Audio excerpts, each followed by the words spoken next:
Hello everybody, my name is Adam Warren and welcome to the Somnova Podcast Ep2. Joining me today, Wolf. Hello. Bodo. Hello. Likos, artist. He's shy. And Jamie, Hello. a musician. Sorry, I didn't hear you.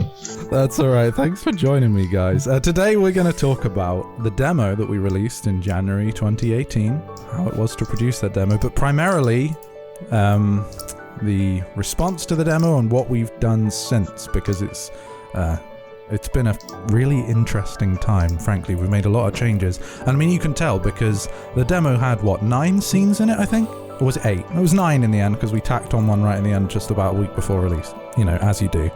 And now we've got 90-something scenes and 250,000 words.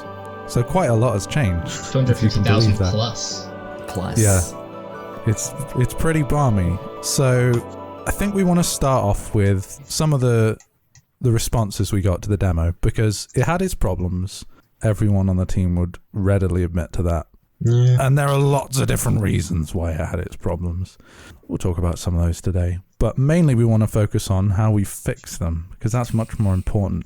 So, I think, actually, when we were talking about this before we started recording today, one of the things that came up probably the most is the fact that we didn't include all the main characters. We've got a few characters who didn't appear in the demo, Jean and Isolde, right? Are there any others? No. That's it for primary characters. I know I think Faber didn't show up at all, but out of the primary girls, That's- it was just, Yeah. I think Isolde was the biggest loss because we had all the sprites ready for her. Yeah, it's pretty bonkers. I can't even remember why in the end. because she We shows up basically after had those Jean. scenes written, but in the end, I think it would have been too much time directing and finding all the other assets or something like that. Yeah, since Yeah. we didn't have the Jean sprites ready, and Isolde shows up in the story after her, it would be very awkward to try to fit her in. I've made placeholders, but they wasn't good. We also didn't have music tracks either. I don't think actually. Isolde didn't have a music track at that time. All of our characters, all the main characters have got a theme of their own that we use throughout. And at that time, Isolde definitely didn't have one. I don't think Jean did either. Jean has one, but I think it was pretty old by the time. I think she has one now. I don't know if she did back then. I wasn't around back then. I don't though, think she so. did either. So it was all a bit, it's all a bit weird. It was a really difficult decision to make. We did at the time, we spoke about it a lot. There was a lot of people on the team who were like, well, do you think we should really release the demo without 2 of our primary characters? And in the end, I think the correct answer is no, we probably shouldn't do that. But we did it anyway, and it was a learning experience. Yeah. We released something. We released something. That's a positive. Yeah, it was, It's at least hopefully not dead. it was all right. Anyway, we've definitely learned our lesson there, and surprisingly enough, all of our primary characters definitely appear in Act 1. Excellent. The whole Act 1 of Missing Stars, yeah, all the main characters are there, so don't worry about that. That was luckily a relatively easy one to solve, because the resolution was basically actually, make the fucking scenes. Make the game. So, Yeah, finish Act just- 1. that's the solution. Just make the game. But I think probably more of the problem is the decision making that resulted in us not doing that in the first place. Yeah. But there you go. You live and learn. What else was there? First few scene pacing. Right. In the demo, we had the first few scenes of the game involving Eric spending time with his family and his 2 sisters, Beatrice and Brunhilde. So I'm actually when I played the demo, I'm actually in the minority that I actually liked that. I know a lot of people didn't. They were pleasant scenes. They were nicely written and they were entertaining and they had engaging dialogue and good banter. But in the end, it took quite away from the core. I think most likely I was in the they're too long camp. But at the time, we were focusing so hard on writing our own scenes that I probably didn't say anything. Yeah, as much as those scenes are nice, ultimately, we don't need all of the family scenes clumped together. I know we have taken out that particular introducing Eric to the town scene, and we're tucking it away for later, because you can introduce Eric and his sisters and his family in one scene and not then force you to be with the sisters again the next. You can do it in bite-sized chunks. Yeah.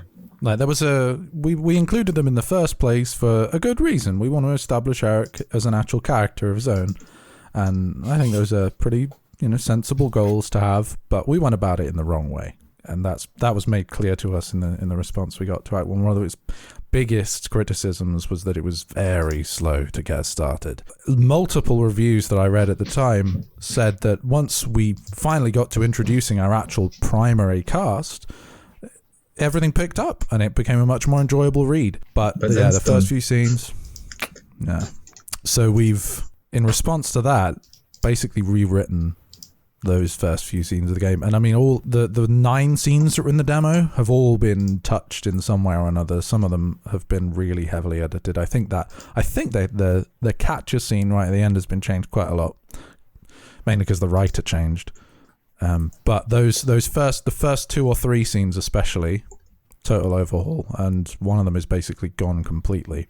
And a new one also. Yeah, there is a new... I don't know if we've ever spoken about that before, but it's not exactly a spoiler because we're not going to tell you what happens in it.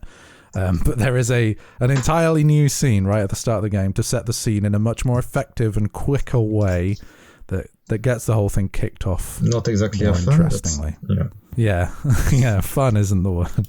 But it's more interesting. And I really love it now. I actually love our intro. I think it's great. Yeah, there's a real hook to the game now. It'll get you invested, boyos. It really will. Hell yeah.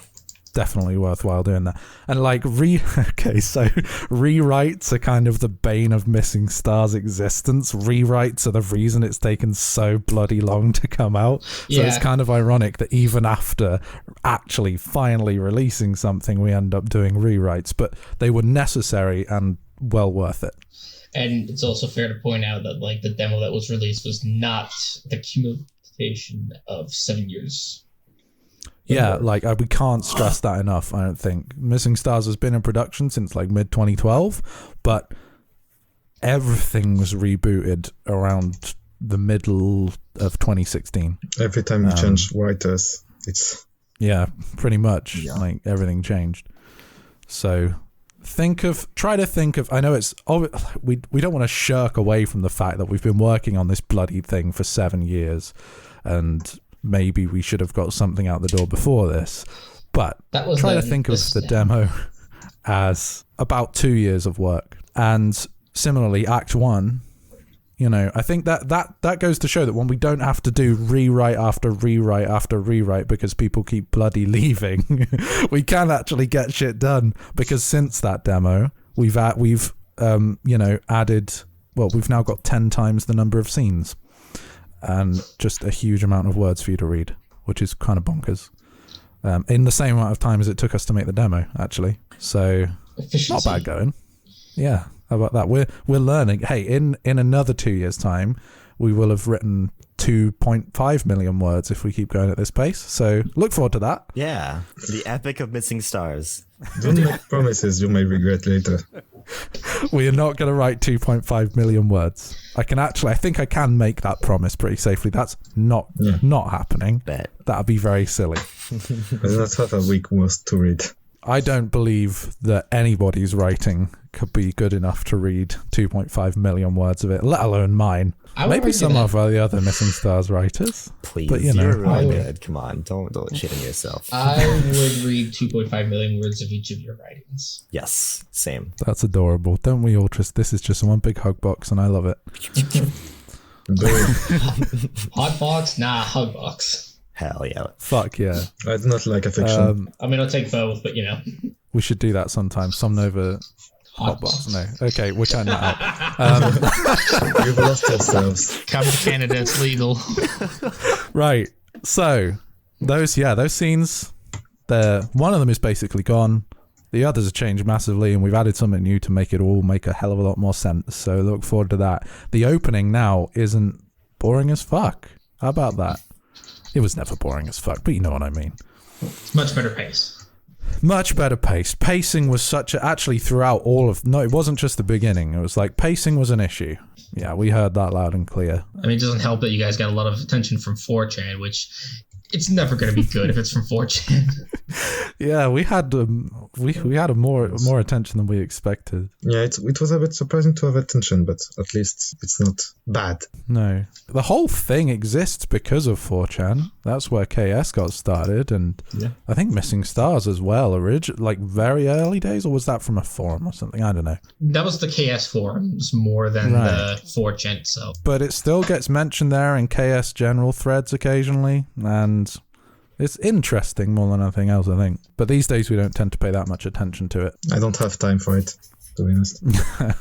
Well, a lot of the people on the team are people who formerly quite liked or formerly used. I don't know if anyone really likes it, but formerly used it, but doesn't really these days. Just the way of things. I use it a lot, but I do not communicate. Yeah, some do. I still go on there occasionally, mainly on G, honestly, so that I can be mocked for my choice of operating system. But yeah, we got some attention on 4chan when the demo released, and actually that's probably where some of the most vitriolic negative feedback came from. A lot of people didn't like our shift in focus. For example, the mission statement on our website, which is important to everyone on the team, it's not that much of a mission statement. We read it out in the last episode, I think, as well, actually, which goes to show how important it is. I mean, it's always on my mind, but that was one of the things that 4chan was like, oh, it's all full of left-wing social justice warriors now. A lot of the negative feedback we got was really useful, but that wasn't. Satan forbid we bring attention to mental disorders. Yeah. It was interesting, but not much more than that. So, what else have we got? We've got a big laundry list here that we made before we started recording of the things we wanted to talk about. And it's more than I expected, actually, because there was a lot. Music direction. Let's go for that next. Music direction. That was a big problem in the demo. It was something that was so easy to overlook when you were just writing the scenes, because when you're writing and directing the scenes, you don't necessarily have the interactive build of the game running right in front of you, especially for writers. And actually back then, writers were mostly responsible for writing their own direction. These days, what was that? That was me dropping something. Nice. Fucking brilliant.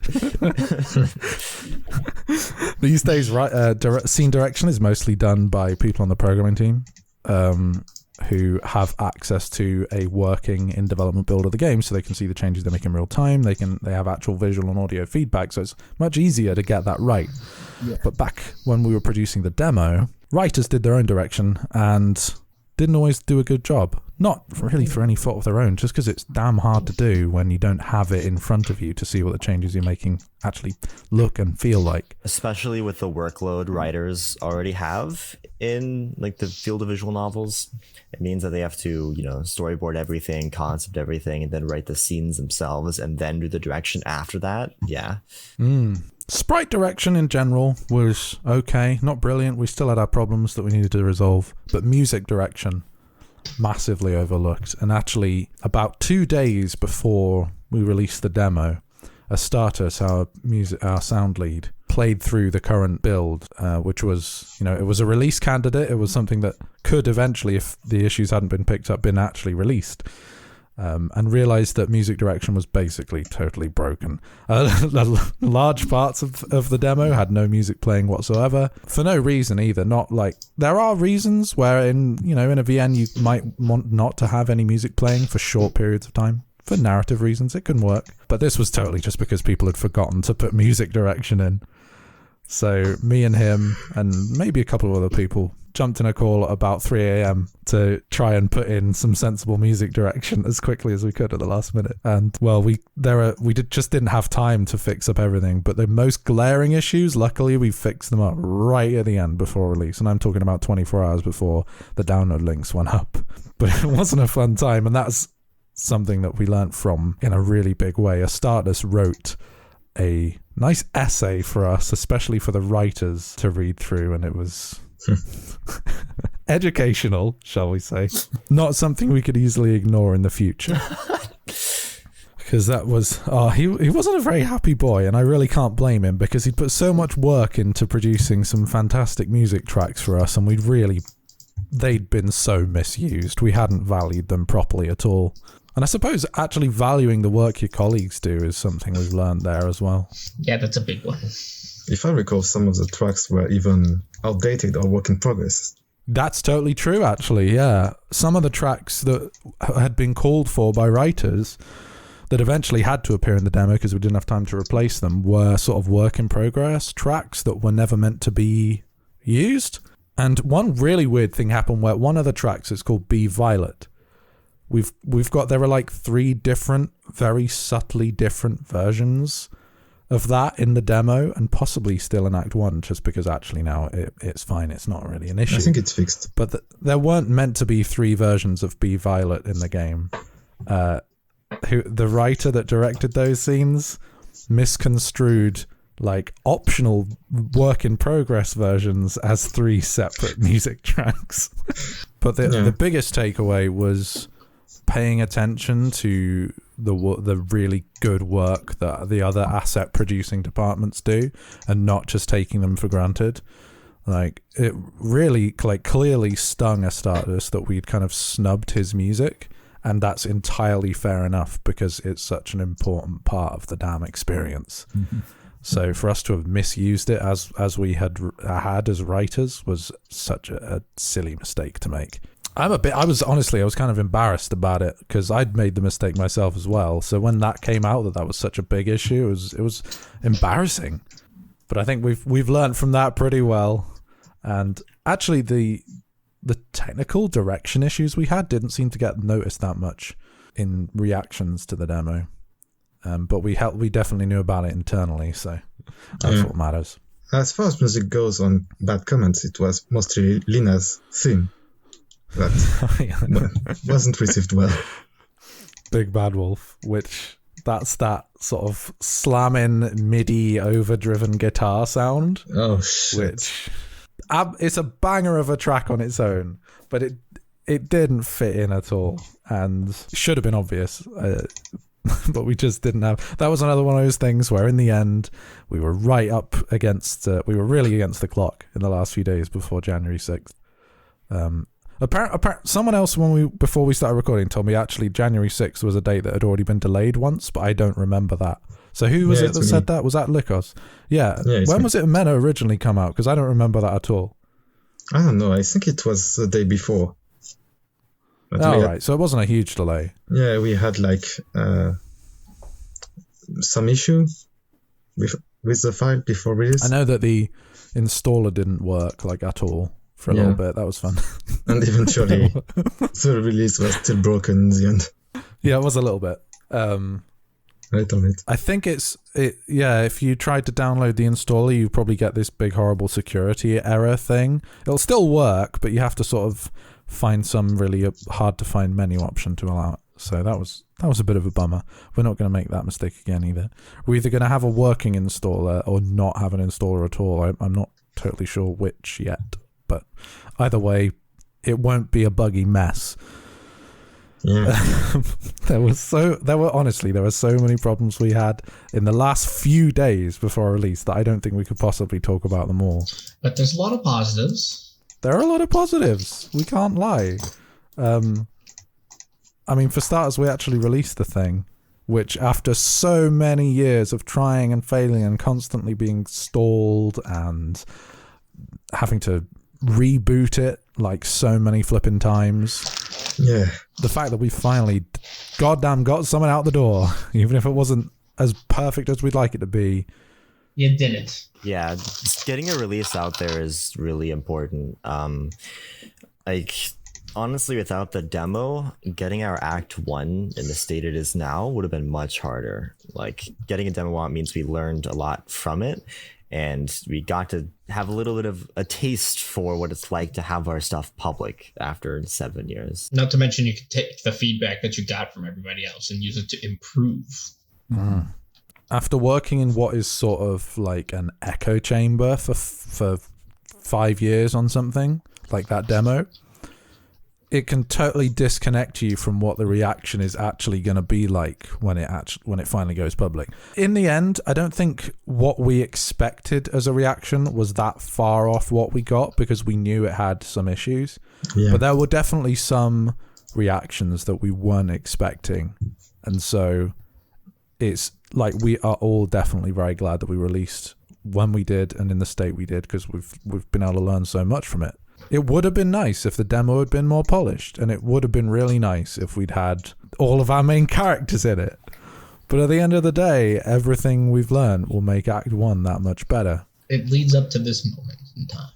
Yeah, and like, imagine if we hadn't bothered at all. Imagine if we'd gone, well, there are too many issues. Let's just wait. Let's just not have that demo. Let's just release Act 1. Like, we'd have all of the problems that the demo had, because they hadn't been pointed out to us and we were too cloistered to figure them out ourselves. Yeah. So it all worked out in the end, I feel. It all worked out. Some people were really unhappy about the demo if you were on the team, and that's totally fair enough. It was a turbulent time. I mean, to take that kind of criticism, like, it's not fun. No, it's not fun. It's not easy. Some criticism was pretty harsh also. Yeah, it's difficult to say things like this, but I think there was some criticism of it that wasn't necessarily justified. Yeah. But equally, a hell of a lot of it was, and that was what we focused on. In the end, it helped the team for the better. Yeah. It was sometimes really hard not to focus too much on some of the really hyper-negative criticism it got. That's the same for any creative project. Hell, it's the same for like my real-life job. If a little bit of programming I do at work is like lightly criticized by a colleague, sometimes it's hard not to be a little bit miffed about that, because like, damn man, I put time into this. I thought it was good. But you're telling me no, it's not now? But yeah, reacting to something like that is hard, but you got to do it. It's also a two-way street, I feel like. You know, if you're going to give constructive criticism, like, you don't want to shit all over somebody or come across as that. You know, point out the good, point out what needs to be worked on. Yeah, it's constructive. Ultimately, the criticism we got was very important, though. We took all the criticism and we learned from it. There's a lot that we wanted to do better, and now we will. And looking back at it all 2 years later, it all is, in my mind, basically entirely positive. I'm glad pretty much everything happened the way it happened, because we're not going to make those mistakes. We'll make different ones. Yeah, we'll make different mistakes and we'll learn from those. Let's go. So, with the ultimate goal being that when Missing Stars, the full thing, whatever we call, it's just going to be Missing Stars, isn't it? Actually releases, it will be the perfect video game without any flaws whatsoever, right? Yeah, it'll be a bestseller. You can't fix one flaw. And yeah, we're gonna be fucking billionaires. Yeah, so much money from this free game is just right into our pockets. Just like every scene, there's a new ad. Oh god! Ready for some DLC, boys. Missing Stars is partnered with Doritos. We've spent so much time working on our microtransaction system, and I think you guys are gonna love it. Surprise mechanics. Surprise mechanics. Outfit DLCs, some extra characters. Sophia DLC. We have 3 Kickstarters planned, actually. 1 for each act. Now that you've mentioned that, I just want to say, because I can't say this enough, it's not an episodic game. After Act 1, the full thing is coming out. Oh, yeah. But that question gets asked quite a lot, I think. We're not releasing Act 2, 3, and 4 separately from one another. It'll be the full game after Act 1. So, just so you know, I thought I'd mention that because it came up. I mean, after Act 1, I guess all the other acts will be much shorter in comparison. I don't really know. Right now, it's hard to tell because they're not written yet. Some of them are pretty decently far into being written, to be honest, and some of them haven't been started at all, but such as like... I guess we'll see. Our focus has been on Act 1 for a while, and while we have a lot of ideas for what to do with the rest of the acts, we wanted to make sure that Act 1 is as polished as physically possible before we move on. We don't want to repeat the same mistakes in the rest of the game that we did with the demo. And if we'd started writing the scripts for post-Act 1 scenes before we got feedback on the Act 1 scenes, well... They might be terrible. That said, we do have pretty strong outlines for most of the scenes that will be happening post Act 1. So Planning has begun, but we're not in production for that yet. Yeah, we plan on having a little bit of a break from Missing Stars, just to work on some other projects. You get 3 days, and then it's back to the grindstone. Little Dare, let's go. Well, there's a field of flower and stars that we want to work on a bit. At least Wolf. Yeah. We're going to have a lot of cool stuff to do, not only with Missing Stars, but we have plans for some other things we want to do as well. Get out there in the community. And no, it's okay. Yeah. So Missing Stars is and always will be our primary focus until the full thing is released. But it is not the only story that we want to tell. For now, it's the only Hell story yeah. I will Can't wait go for Arcadia 2. Arcadia 2, let's go. We aren't developing Arcadia 2. No, we're not. It's over. The search for Missing Stars. No, it's a We're tie-in. releasing a prequel for $9.99 to Missing Stars. I think probably the most important thing is that we can't really start. We can't release Missing Stars until we found all the fucking stars. Yeah. And that's going to take ages. Do you see how Like, many there are stars so are in the many sky? of them, Yeah. man. There are There are billions like of those fucking billions. things. It's insane. So don't just patience, all right? It's going to take a little while. Yeah, we got to figure out that Coming in the contract. year 3000. We got to figure out the contract with NASA first, and once that's done, we'll be well on our way. To hell with that. I'm going to go to Elon Musk for that. You think we can write SpaceX. a launcher module in RemPy? Do you think the engine supports that, or are we going to have to go out of engine for that functionality when we want to launch into space? Even if it doesn't work, we'll make it work. Yeah. It might add like 7 years, but it'll be worth it. As long as it works as well as the demo's safe load screen, I'll be fine. That's another thing on our list, but I think we've basically said all that needs to be said there. Yeah, when we go to launch our Mars, rover, we can use the save load scroll bar as like an accurate 1-to-1 model of escaping atmosphere. Oh dear. Why do I work with you people? Ask myself that every day. Because you love us. You're locked but in the why? same cell as I am. I think isn't this Stockholm Syndrome? That's what it's called, isn't it? Just accept it. It's okay. Let's get back on track with positive things, shall we? We're all too snarky for our own good. Yeah. The big thing, the art style is the big thing that I noticed, especially before I joined Somnova. I was always like, holy shit, this is some of the best art I've ever seen from any visual novel ever. The art style is very consistent, and we've updated a lot of the old sprites, many of them you probably haven't seen yet. And yes, the art team has been doing a bang-up job in that. Lycos especially. I mean, we already said that like in the first Oh, episode that's thing, I good. think. But man, come on. And you've been making so much recently. It's insane. But I won't do that whole thing So again. quickly, too. Yeah, I'll just I don't mention want to that embarrass you. Like, it's quality and quantity. yet again in the middle of this podcast, That's nice. Lycos posts something great in the art chat. Like, Always. Oh, yeah. I'm still working on it right now. yeah, For fuck's sake. Look, I've got, there's this sprite concept thing posted literally 15 minutes ago while we were recording that Lycos was working on. This is what I'm talking about. It's bonkers. The man does not stop, and we'd be nothing without him. So, art style, that's one thing we definitely got right in the demo, and it was really nice. Like, it looks so not amateur, like that looks pro as hell, man. Most of us are amateurs, but actually I think some of the art team, Morth is like, he does professional art, right? Yeah. His job in real life is art. So He's insane. He's insanely good. yeah, he is a pro who I'm insane. is choosing Short. to produce our art for free, which is kind of mad when you think about it. But When we say it's a labor of love, it's not a joke. yeah, Please there buy are our real DLC. professionals working on this project for free because we love it and we love working together, and it's all a bit mad.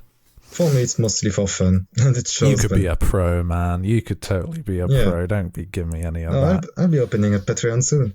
Hey, please donate to my Patreon. We'll plug the shit out of it. yeah, hell yeah, let's go. Soon Most enough. of us, though, I think it's fair to say, are hobbyists or semi-professionals at best. So to have such a professional quality level of polish on our art assets is so lovely when it could come out looking... it could easily look super amateur and a bit scrappy, and it would still be acceptable. But man, And then our team really goes there above are and beyond. those assets The stuff I do for There fun. are a few sprite sets in the demo that weren't quite finished. Yeah. I know that. But even then, like, they weren't obviously rubbish or anything. They were still good. They were still above average. Even the stuff that we weren't happy with and we wanted to change but didn't have time, they were still so polished. The stuff that So we're tidy. not happy with is something that 99% of other studios would be very happy with. And I think it's probably important to note now that, like, that's almost entirely Morth, who is so exacting with his standards. It's bonkers. It's not like the writers or anyone else involved are saying, no, art team, this is not good enough. You need to make us the highest quality art imaginable. Morth chooses to do this because he's a top lad. And He's a professional. yeah, for real. The art team holds themselves to a standard it's hard to live up to, like for the rest of the teams. It's just insane. I actually feel very insecure a lot of the time because there's no way my writing deserves art this good. But Joke's on you, I it's would amazing. I Let's will go. argue you all day that your writing is amazing. nah, man, every writer on the team would agree with me when we say that, like, fucking hell, it's hard to live up to this level of art quality. We've been doing a big internal read through of the entire game, all 250 plus thousand words of it. And so far, since I haven't seen a lot of the stuff because it wasn't my job originally, I have to say that I am very impressed. I've worked with a lot of different studios, worked with on a lot of different games. The writing is really good. The writing is very solid. There are many times when I'm reading the game that I like actually like laugh out loud, and some of the stuff is just so fucking good that it makes me feel like, man, this is what we should be living up to, like the community at large. You know, when Missing Stars eventually gets released, the full game, all of the different aspects of it, programming, music, art, writing, they're at a standard that's so high that like the rest of the community will have to look at it and realize this is what we should have been doing the entire time. It's mad to have been sitting on all this stuff for so long and not be able to share it, really, because there's so much of it now. It's such a quantity of shit. Yeah. Like, There's a lot of cool stuff that I know all of us want y'all to see. Well, what amazes me is like hearing Wolf like just rave about the quality. Like it feels like we are our own worst critic. So like we'll look at it and be like, oh, it's not perfect here, it's not here. When in the whole picture, you know, we're kind of ahead of the game. You know, we're putting standard, like our standard of quality is, like Wolf said, it's much higher than other studios. Like we just focus on things that they usually aren't focused in English visual novels. And I think that's something to take a moment and be proud of. It'll only get better too. Thinking about all that we've learned as individuals since the demo, and then thinking about how much we will learn for the full release, Act 1 will be great.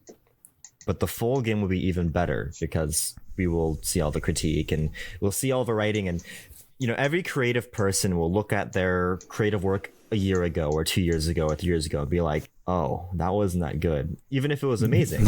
So just wait for, like, you know, 2, 3, whatever years in the future for when the full release happens, and us creative types will be like, oh, we can do this a lot better, and we are doing it a lot better. I will not mention something. The giant placeholders. I'm quite ashamed of this. yeah, and I mean, the one scene of mine that was in the demo, man, it's weird to look back on that now because things have changed so much.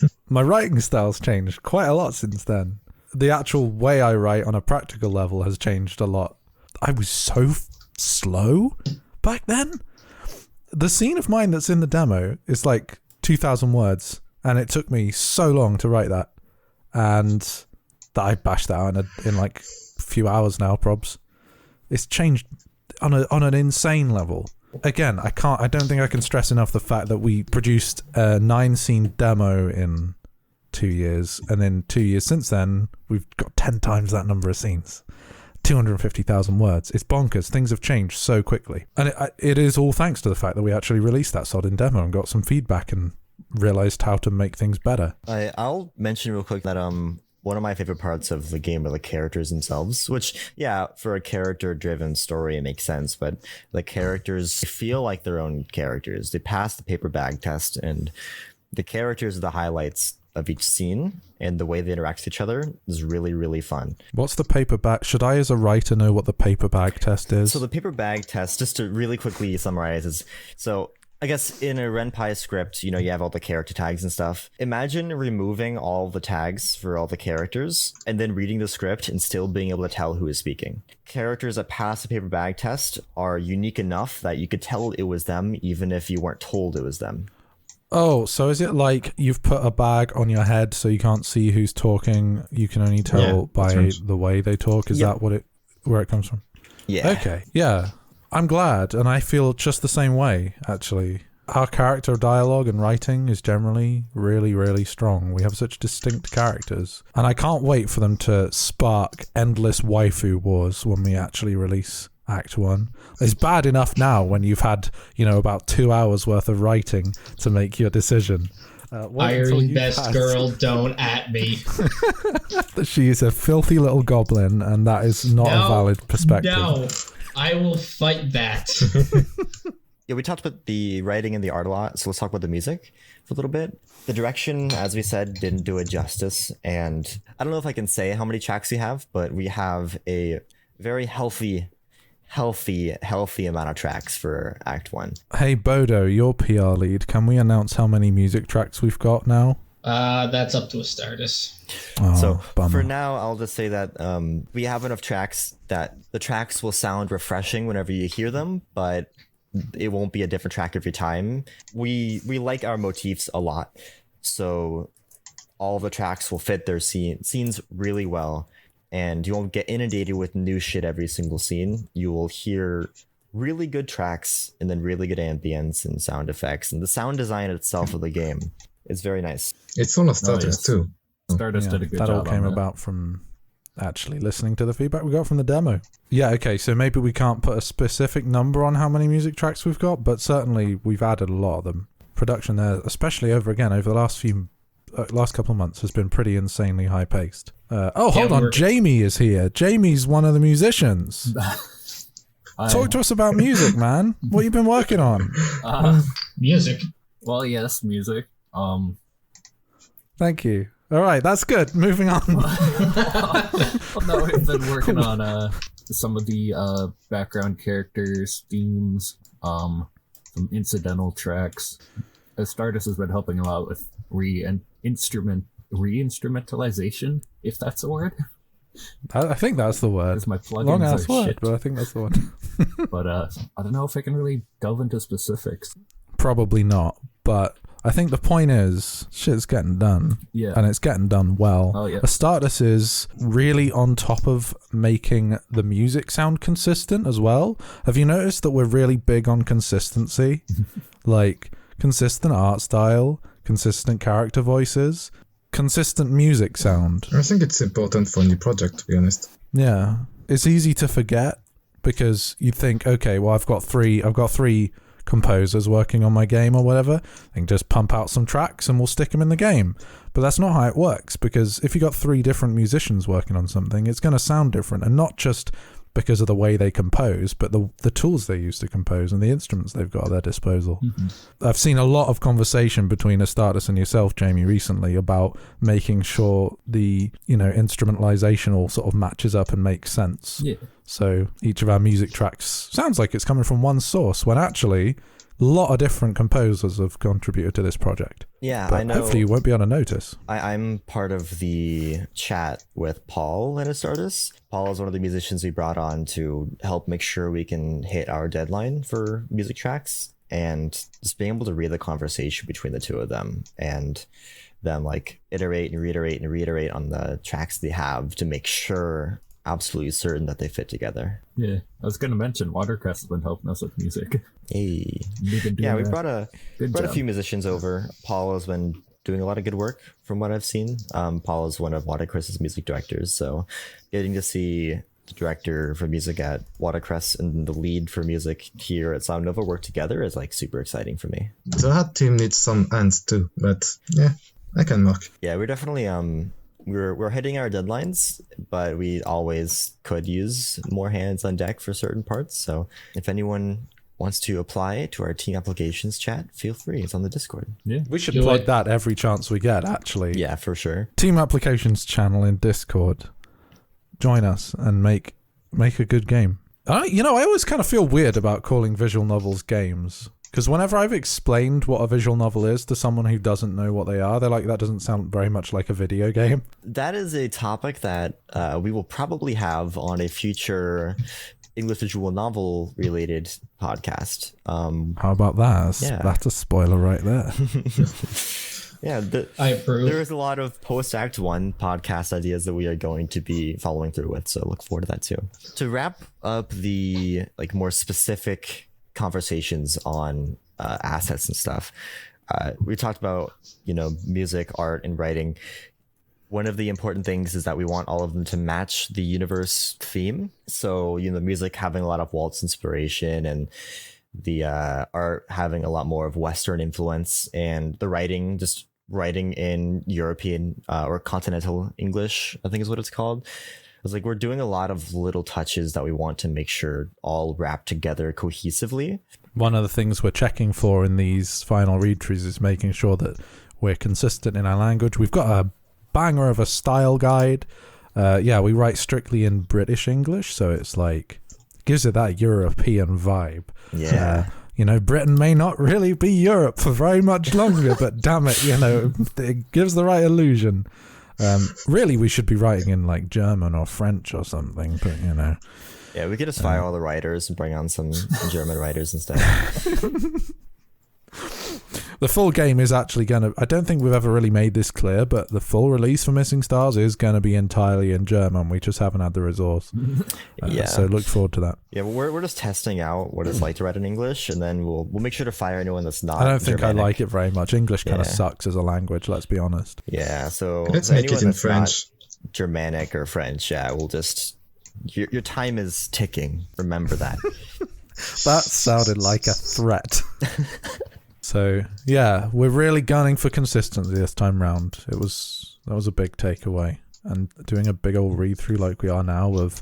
most of the scenes that are in the game are pretty much, final. So we're changing single words here and there and things like that. That's what the read-through is all about. To make things polished and nice in a way that we wish the demo had been. Yeah. So before we wrap up, because we are reaching the end soon, I did want to mention a few things outside of the assets in the game itself that we've been working on a lot lately. And that is our documentation pipeline and creation of new teams and such. Our friend Wolf here is the king of process and pipelines and organization, and we're damn lucky to have him on board to sort out shit out, because it was like herding cats. Yeah, Even if he didn't apply to be this. Yeah, I definitely originally applied to be a Kacha writer, but once we got a better writer than me, I was given the opportunity to be a consultant for Somnova. Wow, what an opportunity. You lucky boy. But the good thing about being a You poor, consultant is poor that man. I get the unique freedom to just look at the game and the studio from a macro level, and while everyone else focuses on the assets and their hard work, I get to basically see how everyone's doing their work and where we can improve, because documentation and pipelines are really important, but it is hard as a writer to do that alongside making a 255,000 word game, or for an artist to make pipelines and shit when they're making dozens of sprites. So I get to come in and lessen the load of the people so they can focus on assets to make them as best as possible. And lately my job has been creating documentation for us to keep our standards up and to make sure that we're working as efficiently as possible on all of our assets. And alongside that, I get to look at some of the internal issues that we've had in the past, like not having a PR team. And I got to help create the PR team with Bodo and get the documentation for that going. So Bodo, tell us about PR. So I've talked about this in the last podcast episode. I came in There wasn't a whole lot when it came to PR in terms of like a PR department. Hell, there was barely one to begin with. Like it was just kind of It had basically been ignored, that was another thing that we learned from the demo. We tried to market the bloody thing, but we had no idea what we were doing, and the few attempts we sort of half-heartedly made to actually bring someone on to market it didn't really go that well. Yeah, so I came in and I got a bunch of ideas of like just ways to promote the demo or like to Missing Stars in general. So basically what I ended up starting with was, well, the blog's not really being updated too often, so people are going to think we're dead. So let's update that once a month. Yeah. Hey, we're not dead. We're working on Act 1. And then that turned into, well, why not do another blog post on mental health discussions? Like, do that once a month. So that was kind of like the starting point. I knew I wanted to grow past that. I knew that wasn't going to be enough. But for a starting point, I thought was good. And then that got a lot of good feedback. We got a lot of positive feedback on both updates as well as the discussions. So eventually I ended up taking over as the PR lead. So with that, I was able to, any ideas I had, like it was a lot easier for me to kind of get rolling out the door. Instead of having to wait for somebody to approve that, it's like, hey, I could approve myself. I shouldn't have that power, but I do. You deserve it, dude. You mostly use it very well. Mostly. Like, I mean, was approving this podcast really a good idea at the end of the day? Time will tell. We make mistakes, we make some mistakes, but we learn from them, Exactly. That's what this whole damn episode has been about. Yeah. Wow, we wrapped that up pretty well. That was a nice segue. Was that deliberate? Only a little bit. No, I don't think so. That was very smooth. I'm impressed. Anyway, so for PR, like when I came on, to sum it up, there really wasn't anything marketing related, so I just ended up doing like little things at a time, and now it's just kind of spiraled into its whole department where we actually have a team dedicated to this. Yeah, it's been going really well. It started as like just Bodo, and I got to help a lot, and then we got some other PR guys with us, so it's become a full-fledged team, and so it's definitely not an afterthought anymore. We know how important it is to not only advertise a game, but collect all of the opinions on our game and organize them and take them in internally. That's what PR's been working on hard, yeah. I think actual communication with the people who are going to eventually play the thing is one of the most valuable things we can have, and we have that now. You have power in your hand, Bodo. Use it wisely. Have you ever used anything wisely, bud? No. Well, we're fucked. I've used things not stupidly. I wouldn't. That's good enough. It's only a hobby project. You don't have to be a professional. Remember everything about them standards? Not really. It was all a joke. No. What are standards? I think that probably about wraps us up. So shall we outro this sumbitch right now? Yeah, let's do it. As you would say, outro this sumbitch right now. That's a professional term. Yeah. Just about the only professional thing Somnova's ever done. Right. Okay, well, thanks very much for listening, everyone. I hope this has been an interesting conversation about the many, many things we've been working on since the release of the demo. It's not been an easy path. So much has changed. It's been wild, and believe me when I say, like, we've barely scratched the surface. Honestly, there is so much we could talk about. Before we started recording this, we sit down and have a little convo about what we're actually going to chat about. And last time that took 20 minutes, but this time it took 50. Because we just kept remembering things that we wanted to talk about. But I think we've covered a pretty good ground of it here, and I hope it's been interesting. Yeah. Thanks for joining me, everyone. Yeah, thank you for having me. And don't forget, Anna's best girl. Anna is best girl. Irene is a filthy little goblin. Get hype for Act 1, coming out on December 29th. 2 weeks from today. Oh shit, is it really? God damn. Oh, it is. Oh boy. Just kidding. No. My heart. I think I'm going into cardiac arrest. 2020? Right. No, we meant 2021, right, guys? I just need to take myself to the hospital real quick because I am now dying from panic. We'll see you all next time. Yeah. Thanks for joining us. See ya. See you later. See ya.